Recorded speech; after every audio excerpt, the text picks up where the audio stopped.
এই গল্পটা জাহির নামের একটি দাদা লিখে পাঠিয়েছে। আমার নাম জাহির, আমি থাকি শহরে। আমার বয়স এখন 17 বছর। আমি শহরে এসেছি 13 বছর বয়সে, এখনো বাড়ি যাইনি। আমি সেই সময় শহরে এসেছিলাম, আমার বাবার খুব শরীর খারাপ ছিল।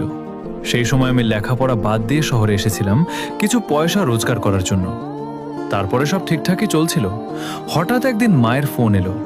মা বলল, বাবা কেমন আছিস? আমি বললাম, ভালো আছি। মা বলল, তোর বাবাও ভালো হয়ে যাচ্ছে, তুই এবারে বাড়ি আয়।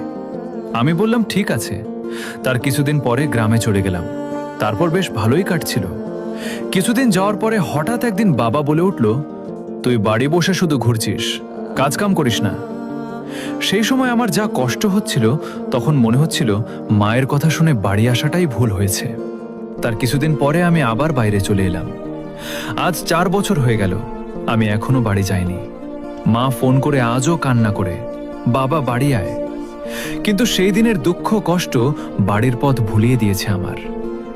মাঝে মধ্যে কাছের মানুষের বলা ছোট একটা কটু কথা হাজারো ভালোবাসার স্মৃতিকেও ফিকে করে দেয়। অভিমান হয়তো মানুষকে দূরে সরিয়ে রাখে, কিন্তু দিন শেষে রক্তে ভেজা সম্পর্কের টান কোনোদিন ফুরিয়ে যায় না। তো কাল আরো একটা গল্প শোনাবো।